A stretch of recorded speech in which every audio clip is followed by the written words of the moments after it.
Hello future leaders, welcome to this channel. मेरा नाम है युवराज सिंह शेखावत एंड इस लेक्चर को स्टार्ट करने से पहले जहां पे मैं अपने पॉइंट ऑफ व्यू भी आपके सामने रखूंगा, अपने ओपिनियन भी आपके सामने रखूंगा, क्योंकि ये बहुत ही सेंसिटिव मुद्दा है जो बार बार वेस्टर्न नेशंस जिसमें कि हमारे देश को वो टारगेट करते हुए नजर आते हैं। और मैं ब्रीफली आपको सच भी बताऊंगा। अब आपकी क्या राय है इसके बारे में आप कमेंट सेक्शन में बताइएगा and I will feel very happy और प्राउड कि आप किस तरीके से अपने ओपिनियंस को रखते हैं, क्योंकि यही एक डेमोक्रेसी का सबसे बड़ा स्तंभ है, पिलर है, जहां पे लोगों की आवाज ना दबाई जाए, लोगों को यह कहा जाए कि आप बात कर सकते हो, आप अपने पॉइंट ऑफ व्यू रख सकते हो, जब तक कि इंडिया की सिक्योरिटी को, इंडिया के नेशनल इंटरेस्ट को जब तक घाटा ना हो या फिर नुकसान ना हो। यह चीज आप हमेशा से ध्यान में रखिएगा। और शायद उसी की वजह से आज काफी ऐसे पैनल्स, कमीशंस, नेशंस सिर्फ इंडिया को टारगेट कर रहे हैं, क्योंकि वो चाहते हैं कि जिस तरीके से इंडिया ग्लोबल लेवल पे एक राइज देख रहा है, एक ग्लोबल पावर उभरता हुआ नजर आ रहा है डिफरेंट डिफरेंट सेक्टर्स में, वो ना हो और उनको नीचा गिराया जाए। मेरा मानना तो यही है, लेकिन मैं फिर भी आपको सच्चाई बताने की कोशिश करूंगा। बट उससे पहले जैसा मैं हमेशा से कहता हुआ आया हूं, be a spokesperson for India. अब मुद्दा क्या है? मुद्दा यह है कि एक यूएस का पैनल है, जिसे हम यूएस का रिलीजियस फ्रीडम पैनल बोल लीजिए या फिर आप बोल लीजिए यूएस का एक ऐसा कमीशन है जो वो ये कहता है कि आपको, और अर्ज करता है यूएस स्टेट डिपार्टमेंट को कि आपको सैंक्शंस लगाने होंगे हमारी इंटरनेशनल स्पाई एजेंसीज पे, यानी कि जो हमारी एक्सटर्नल स्पाई एजेंसी है, raw research and analysis wing, उसके ऊपर आपको सैंक्शंस लगाने होंगे। और ऐसा काफी सारे आर्टिकल्स में आप देख सकते हैं, जैसे रियूटर्स में भी पब्लिश हुआ कि किस तरीके से बात की जा रही है कि आप रॉ के ऊपर जो है सैंक्शंस लगा दीजिए, और ऐसा कहने को आ रहा है। अब इनके ये जो एक एलिगेशन लगाते हैं इंडिया के ऊपर, वो ये कहते हैं कि इंडिया के अंदर जो रिलीजियस फ्रीडम प्रैक्टिस की जाती है वो प्रॉपर्ली की नहीं जा रही, वहां पे हमें वायलेशन देखने को मिल रहा है। और साफ साफ ये कहते हैं कि इंडिया को डिक्लेयर कर देना चाहिए a country of particular concern.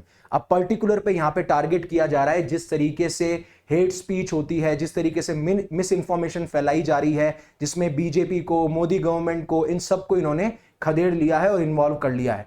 अब सबसे इंपॉर्टेंट बात यह है, एक एजुकेटर की ये रिस्पॉन्सिबिलिटी है कि वो पॉलिटिकली न्यूट्रल रहे और जो फैक्ट्स हैं उनके बारे में बात करे, और मैं उन्हीं के बारे में बात करता हुआ नजर आऊंगा कि क्या सच्चाई है मेरे पॉइंट ऑफ व्यू से और कौन कौन से आर्टिकल्स जो बाहर निकल के आ रहे हैं। अब इसमें यह कहा जाता है कि जो रिलीजियस फ्रीडम की स्टेट है, जो कंडीशन है ना इंडिया के अंदर, वो बहुत ही ज्यादा खराब है, और माइनॉरिटीज जो है बहुत सारे ऐसे इश्यूज फेस कर रहे हैं जिसकी वजह से आपको इनके ऊपर सैंक्शन लगा देना चाहिए। और यहां तक कि ये जो डिपार्टमेंट है, ये जो कमीशन है, उन्होंने ये तक रिस्पॉन्सिबल ठहरा दिया इंडिया को कि डिफरेंट डिफरेंट नेशंस में जो रिलीजियस फ्रीडम को कर्व किया जाता है या बंद किया जाता है या स्टॉप किया जाता है या फिर वायलेट किया जाता है, कहीं ना कहीं उसमें इंडिया का भी रोल है जब इसमें रिलीजियस माइनॉरिटीज पे टारगेट होते हैं। ये सारी बात कहते हुए नजर आए। और ऐसा नहीं है, ये 2020 से चला आ रहा है। ये जो कमीशन है, ये जो पैनल है, ये हर साल अपनी रिपोर्ट निकालता है, और हर साल हमारा मिनिस्ट्री ऑफ एक्सटर्नल अफेयर्स इन्हें कहता है कि ये बायस्ड ऑर्गेनाइजेशन है, इसमें कोई ना कोई पॉलिटिकल एजेंडा होता है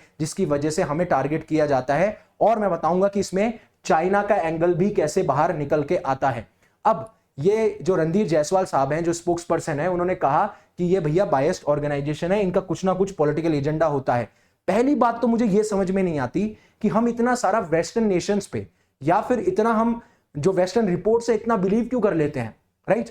जब नोबेल प्राइज मिला ऑटोफेजी के अंदर, राइट, जो उसमें फास्टिंग आप करो तो आपकी हेल्थ अच्छी रहती है, तो हम तब से इंटरमिटेड फास्टिंग की बात करने लग गए। हमारे सेंट्स, हमारे स्क्रिप्चर्स, हमारे ग्रंथ में पता नहीं कहां लगा, कोई भी ग्रंथ ले लीजिए आप, इंडिया का कोई ग्रंथ ले लीजिए, इस्लाम का कोई ग्रंथ ले लीजिए, हर जगह ये मेंशन है कि अगर आप फास्टिंग करते हैं प्रॉपर्ली तो आप हेल्दी रहेंगे और आपकी बॉडी अच्छे से फंक्शन करेगी। लेकिन जब तक उनको नोबेल प्राइज नहीं मिला, जब तक हमने प्रैक्टिस करना शुरू नहीं किया, क्योंकि हमको तो वेस्ट का ठप्पा चाहिए, राइट? हमने जो करा उसके बारे में कोई रिकॉग्निशन नहीं है।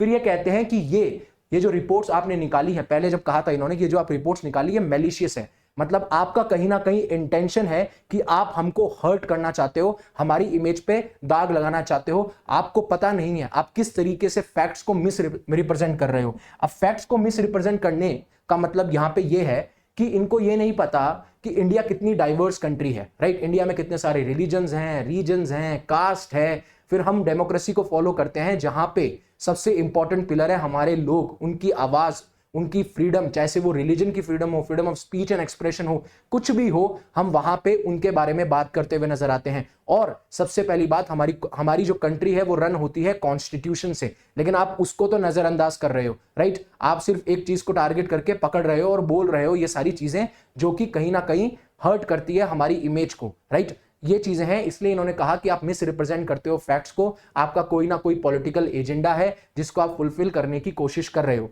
अब मैं आपको यह भी बताऊंगा कि रॉ के ऊपर क्यों सैंक्शंस बात करी जा रही है और क्यों यहां पे बात की जा रही है कि वायलेशन जो हो रहा है रिलीजियस फ्रीडम का, उसके ऊपर सैंक्शंस लगा दीजिए और इस कंट्री को डिक्लेयर कर दीजिए। यहां तक कि कुछ और कंट्रीज भी हैं, उनके बारे में भी बात की गई है, बट कुछ एक दो कंट्रीज ऐसी हैं जिनके बारे में तो इन्होंने कुछ रिपोर्ट ही नहीं दी, इन्होंने बात ही नहीं करी और शायद पूरे दुनिया को पता है कि क्या चल रहा है, राइट। तो पहले हम समझते हैं कि ये कमीशन क्या है। अब ये जो यूनाइटेड स्टेट्स कमीशन है ना इंटरनेशनल रिलीजियस फ्रीडम का, ये एक इंडिपेंडेंट बॉडी है, या बोल सकते हो आप इंडिपेंडेंट कमीशन है। बाय पार्टीशन का मतलब इसमें दो पार्टी के जो है मेंबर्स हैं। दो पार्टी कौन से? एक आपके डेमोक्रेट्स और एक आपके रिपब्लिकन्स, जो कि आपको पता है कि यूएस के अंदर ये पार्टीज होती हैं। और इसको क्रिएट किया गया था 1998 के अंदर बाय एन एक्ट, और उसके बाद में इसके अंदर अमेंडमेंट लाए गए हैं। अब ये क्या मॉनिटर करती है? ये मॉनिटर करती है कि भैया जो right to freedom of religion और बिलीफ है वो यूनिवर्सली अच्छे से प्रैक्टिस हो रहा है कि नहीं हो रहा है, और फिर उसके बाद में अपनी रिकमेंडेशन प्रेसिडेंट को, सेक्रेटरी ऑफ स्टेट को, कांग्रेस को देती है, जिससे कि इनके रिकमेंडेशंस को इंप्लीमेंट किया जा सके। और इसमें 9 कमिश्नर्स होते हैं, या तो वो प्रेसिडेंट के द्वारा अपॉइंट किए जाते हैं या फिर वो कांग्रेस के जो लीडर्स हैं हर एक पार्टी के, उसके द्वारा रिप्रेजेंट किए जाते हैं, यानी डेमोक्रेट्स और रिपब्लिकन्स के द्वारा। लेकिन इनको सपोर्ट किसका मिलता है? इनको सपोर्ट मिलता है एक ऐसे प्रोफेशनल इंडिविजुअल का या स्टाफ का जो कि किसी भी पार्टी से जुड़ा हुआ नहीं होता। अब इनका काम क्या है? यूएस कांग्रेस को एडवाइस करना, उनके लॉ मेकर्स के साथ में काम करना, ब्रीफिंग्स होल्ड करना, इंगेज करना यूएस गवर्नमेंट के साथ में, जहां पे वो कंसर्न शेयर कर सके, पॉलिसी रिकमेंडेशंस देना। फिर रिलीजियस फ्रीडम वर्ल्ड वाइड ये मॉनिटर करते हैं, और साथ साथ में एनुअली और बीच बीच में भी ये अपनी रिपोर्ट्स निकालते हुए नजर आते हैं, और इससे ये पब्लिक को अवेयर करते हैं कि किस तरीके से आप देख सकते हो इवेंट्स होस्ट करना हो, कुछ पब्लिकेशन रिलीज करना हो, और ये बताना हो कि किस तरीके से वर्ल्ड वाइड जो है रिलीजियस फ्रीडम को वायलेट किया जा रहा है। लेकिन इस बार इन्होंने रॉ को भी टारगेट कर दिया है। अब आगे बताऊंगा बीजेपी को कैसे टारगेट किया, मोदी गवर्नमेंट को कैसे टारगेट किया, लेकिन उससे पहले और सबसे बड़ी बात है कि किस तरीके से इंडिया इसको क्रिटिसाइज और ब्लेम करता हुआ नजर आया है, और आपको यह भी बताऊंगा कि इसमें चाइना का एंगल क्या है। तो उससे पहले अनअकैडमी आपके लिए लेके आया, कंप्लीटली फ्री चीजें हैं। अगर आप प्रीलिम्स की पीवाईक्यू टॉपिक वाइज लेना चाहते हो तो आपको डिस्क्रिप्शन में लिंक मिल जाएगा, हिंदी इंग्लिश दोनों के अंदर। यूपीएससी का बिगनर किट है जिसमें UPSC syllabus, NCERT subject wise, UPSC strategies, पता नहीं क्या क्या, success journey and more, testimonials. फिर उसके बाद में करंट अफेयर्स की पूरी एक कंप्लीटेड है, हमारी एक आर्टिकुलेट मैगजीन आती है मंथली, उसको पूरा एक साल का एक जगह आपको इकट्ठा डिस्क्रिप्शन में मिल जाएगा। और अगर आप हमारे कोर्स खरीदना चाहते हैं तो अनअकैडमी में अभी फ्लैट 60% ऑफ चल रहा है, जिसमें कि आपको अप टू 12 मंथ्स का फ्री एक्सटेंशन मिल सकता है। और अगर आपको कोई भी कोर्स खरीदना है तो आप मेरा कोड यूज कर सकते हो, दैट इज यूवी पाजी वाला यूवी, उन्होंने मार दी 50, राइट। अब ये कहते हैं जो मार्च 25 यानी कि कल जो है ये रिपोर्ट रिलीज होती है, उसमें कहा जाता है कि माइनॉरिटीज को बहुत ही वर्स यानी कि बहुत बद से बदतर ट्रीटमेंट ही दिया जा रहा है, इसलिए ये रिकमेंड करते हैं सैंक्शंस अगेंस्ट इंडिया, और कहा जाता है कि भैया आप इसको डिक्लेयर कर दीजिए कंट्री ऑफ पर्टिकुलर कंसर्न। और ये कहते हैं रॉ के ऊपर, ये बोलते हैं कि आप पाबंदी लगा दो, सैंक्शंस लगा दो। जिस तरीके से इनका इन्वॉल्वमेंट देखा गया है एलिजिबली, मतलब जो एलिगेशंस लगाए गए थे कि ये जो 6 सेपरेटिस्ट हैं उनको टारगेट करते हुए नजर आते हैं। और प्रेजेंटली आपको कंटेक्स्ट पता होगा ये किसके बारे में बोल रहे हैं, ये बोल रहे हैं गुरपतवंत सिंह पन्नू। जब यूएस मीडिया ने एक इंडियन ऑफिशियल का नाम दिया था, पहले वो विक्रम यादव के नाम से था, बाद में वो विकास यादव के नाम से हुआ, जिसमें यह कहा गया कि कहीं ना कहीं उन्होंने एक ऐसे हिटमैन को हायर किया था जो पन्नू को मारना चाहता था आउटसाइड हिज न्यूयॉर्क रेसिडेंस। और इसके तहत उन्होंने ये भी कहा था कि अजीत डोवाल साहब जो हैं वो भी कहीं ना कहीं इसके अंदर इन्वॉल्व हैं, जिसमें वो 6 सेपरेटिस्ट और 6 एक्टिविस्ट को मारना चाहते हैं, राइट। पहली चीज तो ये एलिगेशंस था, आपके पास में कोई प्रूफ नहीं था, राइट। सेम ऐसा ही हरदीप सिंह निज्जर की किलिंग में हुआ था जब कनाडा ने हमें टारगेट किया था, उसमें तो जयशंकर साहब, अजीत डोवाल, इनका भी नाम ले लिया गया था। फिर कनाडा ने बोला था कि नहीं ऐसा नहीं है, अजीत डोवाल और एस जयशंकर का इसमें कोई इन्वॉल्वमेंट नहीं है। तो पहले आपने एलिगेशंस लगाए, हमने आपसे प्रूफ मांगे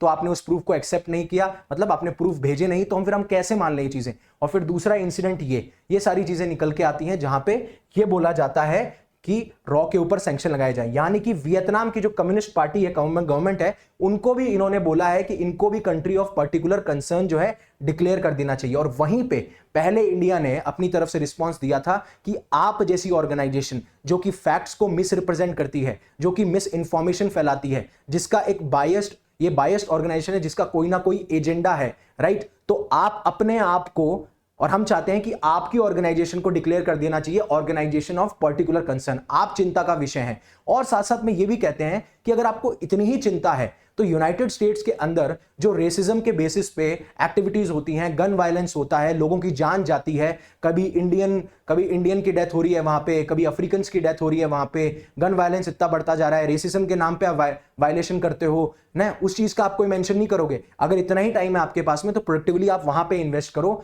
हमारे यहां पे नहीं, हम अपने मुद्दे देख लेंगे। अब आप जाके देखिए, जब हम आजाद हुए थे उससे पहले जो कास्ट डिस्क्रिमिनेशन हमें देखने को मिलता था, जो कम्युनल टेंशन हमें देखने को मिलती थी, या फिर जो रीजन के बेसिस पे डिस्क्रिमिनेशन देखने को मिलता था, अगर आज आप कंपेयर करेंगे तो आज वो बहुत कम हो चुका है। मैं ये नहीं कह रहा हूं कि खत्म हो चुका है, अभी हमें नागपुर वायलेंस देखने को मिला, फिर हमें सिख राइट्स देखने को मिले, गोधरा राइट्स देखने को मिले, लेकिन जैसा गोधरा राइट्स के बाद में गुजरात में ऐसा कोई राइट हुआ, और बीच बीच में ऐसी चीजें होती हैं। और सबसे इंपॉर्टेंट बात है, ये इंडियन सिटीजन के लिए भी बहुत इंपॉर्टेंट है, उसके बारे में मैं आगे बात करूंगा कि किस तरीके से हमें यूनाइटेड रहने की जरूरत है। अब 2024 के अंदर में भी इन्होंने ये बोला कि जिस तरीके से रिलीजियस फ्रीडम की कंडीशन है ना इंडिया के अंदर, वो धीरे धीरे डिटोरिएट हो रही है, धीरे धीरे वर्स से वर्स होती जा रही है, जो हमें रिलीजियस माइंड के खिलाफ डिस्क्रिमिनेशन हमें देखने को मिलता है। और इन्होंने यहां तक ये कह दिया कि जो प्राइम मिनिस्टर नरेंद्र मोदी और जनता पार्टी है, वो ऐसी इंफॉर्मेशन, ऐसी हेट स्पीच, ऐसे मिस इंफॉर्मेशन फैलाती है जिसकी वजह से हमें रिलीजियस डिस्क्रिमिनेशन देखने को मिलता है, स्पेशली अगेंस्ट मुस्लिम्स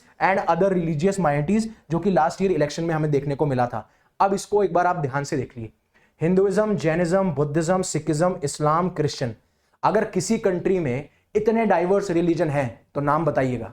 अगर किसी कंट्री में इतने डाइवर्स रीजन्स हैं तो नाम बताइएगा। इतनी सारी लैंग्वेजेस बोली जाती हैं तो नाम बताइएगा। जिस कंट्री को यह बोला गया कि पार्टीशन के बाद में ये कंट्री टूट जाएगी, ये बिखर जाएगी, और वहीं पे जो बाकी कंट्रीज थी जिनके बारे में बोला गया था ये खड़ी रहेंगी, तो आप देख लीजिए उनके एग्जाम्पल और देख लीजिए आज के एग्जाम्पल। हम आज भी यहां खड़े हैं और सारे के सारे एक साथ मिलके खड़े हैं, चाहे से हमारे फेस्टिवल्स हम साथ मनाते हैं, हम एक साथ घूमते हैं, एक साथ फिरते हैं, टॉलरेंस लेवल अच्छा है। और हाँ, इंसिडेंट्स ऐसे होते रहते हैं, कोई बात नहीं है कि मतलब गलती हो जाती है कई बार और उसको एडमिनिस्ट्रेशन संभालता भी है। सबसे बड़ी बात है ये हमारे इंडियन सिटीजन की रिस्पॉन्सिबिलिटी है कि ऐसे इंसिडेंट्स ना हो, क्योंकि at the end western Nations को एक मौका मिल जाता है जहां पे इंडिया को टारगेट कर दिया जाए, राइट। अगर वो बोलेंगे एक कम्युनिटी को पकड़ लेंगे, जैसे ब्रिटिशर्स ने डिवाइड एंड रूल किया था, आज ये वेस्टर्न नेशंस वहां पे बैठ के ये सोचते हैं और ये रिकमेंड करते हैं कि कैसे इंडिया के अंदर बीज बोए जाएं, कैसे एडमिनिस्ट्रेशन को उलट पुलट किया जाए, राइट। इसीलिए कहा जाता है कि these are biased organisation with political agenda. इसलिए हमारी रिस्पॉन्सिबिलिटी है, जब आप बाहर जाते हो, अपनी कंट्री को रिप्रेजेंट करते हो, तो आप ये बोलते हो कि मैं राजस्थान से हूं, मैं महाराष्ट्र से हूं, मैं झारखंड से हूं, या फिर मेरे को ये लैंग्वेज बोलनी आती है, मेरे को वो लैंग्वेज बोलनी आती है, नहीं बोलते। आप सीधा बोलते हो आई एम एन इंडियन, और वही चीज रिफ्लेक्ट होती है हमारे रिलीजियंस के अंदर। तो मेरी सबसे यही रिक्वेस्ट है कि आप प्लीज इंडिया को सबसे ज्यादा प्रायोरिटी दीजिए। आप हमेशा एक स्पोक्स पर्सन बनिए इंडिया के, राइट। हमेशा आप इंडियन ही कहलाएंगे जब बाहर जाएंगे। हाँ मानता हूं, लेकिन ये चीज हमें स्पेशल भी बनाती है। हमारे रिलीजन, हमारे रीजन, हमारी डाइवर्सिटी, हमारी लैंग्वेजेस, ये सब हमें स्पेशल बनाते हैं। बट एट द एंड ये सारा मिलके जो हमें एक चीज देता है, एक आइडेंटिटी देता है, वो है इंडियन। तो उस चीज को दिमाग में रखिएगा। और वेस्टर्न नेशंस को इतना सीरियसली लेने की जरूरत नहीं है, क्योंकि हमेशा से इनका यही मकसद रहा है कि इंडिया को ब्लेमिश, इंडिया पे दाग लगाओ, इंडिया के टुकड़े करो, लेकिन आज तक ऐसा हो नहीं पाएगा और ना पॉसिबल हो पाएगा। दूसरा, ये जो कमीशन है ना, इसकी जो रिपोर्ट्स है या जो रिकमेंडेशन, ये बाइंडिंग नहीं होती है यूएस स्टेट डिपार्टमेंट के ऊपर कि वही यूएस स्टेट डिपार्टमेंट करेगा ही। और सबसे बड़ी बात, एनालिस्ट ये भी कहते हुए नजर आते हैं कि जिस तरीके से यूएसए इंडिया को हमेशा से देखता हुआ आया है कि हम कैसे चाइनीज इन्फ्लुएंस को काउंटर कर सकते हैं, तो ये तो पॉसिबिलिटी नहीं है कि हमारे ऊपर बैन लगे ऐसा कुछ। बट इसीलिए कहा जा रहा है कि एक चाइना का एंगल है। बट इंपॉर्टेंट ये है कि बैन लगे या ना लगे, है ना। इंपॉर्टेंट ये कि बैन लगे या ना लगे, लेकिन सबसे इंपॉर्टेंट चीज है कि हम अपनी कंट्री को कैसे इंप्रूव कर सकते हैं। हम जहां पे बाकी कंट्रीज टेक्नोलॉजिकल एडवांसमेंट कर रही है, तो हमें भी टेक्नोलॉजिकल एडवांसमेंट करना चाहिए, हमें भी स्किल देनी चाहिए, हमें भी एम्प्लॉयमेंट देनी चाहिए, राइट। हमें इन मुद्दों पे नहीं अटके रहना है, नहीं तो हमारी कंट्री डेवलप नहीं कर पाएगी। सबसे इंपॉर्टेंट बात यही है। और उसी तरीके से 2023 से आपको पता होगा कि इंडिया के ऊपर ये एलिगेशन लगे हैं कि किस तरीके से आप सिख सेपरेटिस्ट पे अटैक करते हो, चाहे वो कनाडा के अंदर हरदीप सिंह निज्जर हो या फिर यूएसए के अंदर आपके गुरबख्श सिंह पन्नू हो, और ये सारी चीजें निकल के आती हैं और कहा जाता है कि इंडिया जो है इन सिख सेपरेटिस्ट को थ्रेट मानती है। जब इंडिया ने कनाडा को रिक्वेस्ट करी कि जो हिंदूज पे अटैक हो रहे हैं प्लीज आप उसका संज्ञान लीजिए, आप प्लीज उसके ऊपर कॉग्निसेंस होइए, आप अवेयर होइए और ऐसी चीजें मत होने दीजिए, तब तो कनाडा ने कुछ नहीं कहा। और आपने कनाडा को कुछ क्यों नहीं बोला? फिर दूसरा, बांग्लादेश के अंदर हिंदू माइनॉरिटीज का परसिक्यूशन हो रहा है, राइट? वहां पे क्रिश्चियंस भी हैं, ऐसा नहीं है कि सिर्फ हिंदूज ही हैं, क्रिश्चियंस भी हैं, बाकी और भी हैं। जब उनका परसिक्यूशन हो रहा था तब तो आपने इस रिपोर्ट के अंदर नहीं बोला। कनाडा के अंदर जब हिंदूज पे अटैक हो रहे थे तब तो आपने नहीं बोला। मैं सिर्फ एक कम्युनिटी की बात नहीं कर रहा हूं, मैं बांग्लादेश में हिंदूज और क्रिश्चियंस की बात कर रहा हूं, वहां पे मैं हिंदूज की बात कर रहा हूं, राइट? फिर उसके अंदर चाइना के अंदर जब जिंगजियांग प्रोविंस के अंदर जो युग्यार मुस्लिम्स है उनके ऊपर जब हो रहा है तब आपने उसको तो नहीं बोला, उसको तो टारगेट नहीं किया, फिर आपने हमें क्यों टारगेट किया? और इसी वजह से हम कहते हैं कि इनकी सिर्फ मकसद ये है कि ये मैलिशियस इंटेंट के साथ में आते हैं, ये हमें हार्म पहुंचाना चाहते हैं, ये डिवाइसिव है, कहीं ना कहीं ऐसे बीज बोना चाहते हैं जिससे कि इंडिया की कंट्री कमजोर हो। और यही यूएस स्टेट डिपार्टमेंट जो है कहता हुआ नजर आया है कि किस तरीके से ह्यूमन राइट्स और रिलीजियस फ्रीडम जो है वो माइनॉरिटी अब्यूसेस हमें इन सालों में देखने को मिले हैं। और साफ साफ अगर मान लीजिए, एक बात मुझे बताइए, अगर कोई कंट्री या कोई गवर्नमेंट जो है वो ऐसी स्कीम्स लेके आता है, जैसे इलेक्ट्रिफिकेशन वाली स्कीम हो गई, पीडीएस ऐसी स्कीम हो गई जहां खाना सबको मिलेगा, जहां इलेक्ट्रिसिटी हर एक के घर में जाएगी, जहां सब्सिडी सबको मिलेगी, जहां पे पीएम स्वानिधि स्कीम चला रखी है। हालांकि हर एक स्कीम के प्रोस एंड कॉन्स होते हैं और उनमें कुछ लिमिटेशंस भी होती हैं, कभी फंड की, कभी इंप्लीमेंटेशन की, बट क्या हमने कभी ऐसा कहा कि वो एक जो स्कीम है वो सिर्फ इन लोगों के लिए अवेलेबल है? कभी ऐसा हमने कहा? ये चीज हमने कभी भी नहीं कही। और हाँ, इंडिया की सिक्योरिटी की वजह से अगर किसी चीज को खतरा होगा तो हम वो चीज करेंगे। और यही चीज जो है यूएस गवर्नमेंट, अब ये पैनल जो है यूएस गवर्नमेंट को रिकमेंड करना चाहता है कि आप इसको कंट्री ऑफ पर्टिकुलर कंसर्न कर दो। और बाकी अभी तक इंडियन एम्बेसी का इसके ऊपर कोई कमेंट नहीं आया है। अब आप बोलेंगे कि हमें बार बार कमेंट देने की क्या जरूरत है, बोलने दो इन्हें।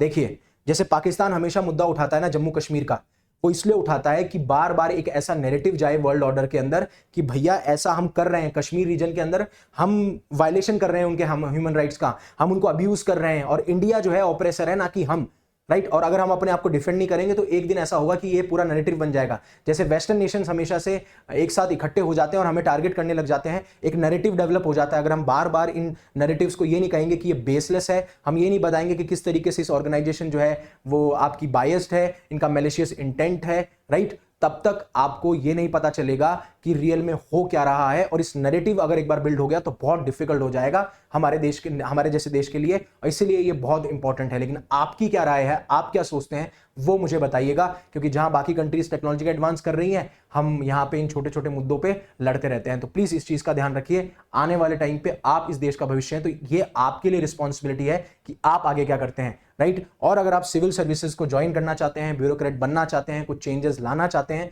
तो अनअकैडमी आपके लिए लेके आए यूपीएससी अनबॉक्स। आप 26 को टारगेट कर रहे हैं, 27 को टारगेट कर रहे हैं, 28 को टारगेट कर रहे हैं, उसकी एक कोर्स ड्यूरेशन है और हर एक साल के लिए आपको कुछ कुछ फ्री एक्सटेंशन दिया जा रहा है। मार्केट में 1.5 लाख के कोर्स हैं, 2 लाख के कोर्स हैं, पता नहीं कहीं पे 75,000 के कोर्स हैं, तो हमारे यहाँ पे 57,000 का कोर्स आपको मिल रहा है 22,999 में। ये बैचेस हैं जो कि अभी इनिशियली शुरू होने वाले हैं, अगर आप 2026, 27, 28 को टारगेट कर रहे हैं तो। और अगर आप 2025 को टारगेट कर रहे हैं तो हमारा एक जीएस प्लस सीसेट का कोर्स है जो कि बहुत ही अफोर्डेबल है, 9,999 में। डिस्क्रिप्शन में आपको इसका लिंक मिल जाएगा। और सबसे खास बात, अगर आप प्रीलिम्स निकालते हैं तो मेंस की preparation will be on us, it will be free of cost for you. अब कुछ लोगों को ऐसा लगता है कि नहीं यार, मेरे जीएस की तैयारी तो हो चुकी है, मुझे सीसेट में थोड़ा अंडर कॉन्फिडेंट हूं। सीसेट जिस तरीके से पैटर्न चेंज हो रहा है, सीसेट में हो सकता है कि मैं जीएस में मेहनत करके जीएस में कट ऑफ निकाल लूं, लेकिन सीसेट की ना निकाल पाऊं, तो आप मधुकर सर ने एक पर्सनलाइज कोर्स डिजाइन किया, आप उसको अवेल कर सकते हो 2,999 के अंदर। So thank you very much for listening to me and giving me your precious time. But important ये है कि आप अपने आप पे काम कीजिए, अपने आप को इंप्रूव कीजिए, अपनी स्किल बढ़ाइए, ऐसे रिवॉल्यूशंस लेके आइए इंडिया के अंदर जिसका इंडिया का नाम रोशन हो। और ये जो कम्युनल टेंशंस हैं, जो आपके रिलीजियस डिफरेंसेस हैं, जो कास्ट के डिफरेंसेस हैं, डिस्क्रिमिनेशन डिफरेंसेस हैं, इन सारी चीजों से आप ऊपर उठिए, नहीं तो हम वो ताकत नहीं बन पाएंगे जो हमें बननी है। क्योंकि एक नेशन जब आगे ग्रो करता है तो वो ग्रो करता है अपने सिटीजन, अपने नेशनल्स की वजह से। और जब तक हम एक साथ इकट्ठे नहीं होंगे, इंडिया को रिप्रेजेंट नहीं करेंगे एक आवाज में, एक काम में, एक नाम में, तब तक ये सारी चीजें नहीं पॉसिबल हो पाएंगी। इसलिए मैं हमेशा कहता हूं, be a spokesperson for India. India की बात कीजिए, राइट? हर एक मुद्दे से ऊपर उठ के सिर्फ इंडिया की बात कीजिए। So again, thank you very much for giving me your precious time. Stay safe, stay happy, शब खैर।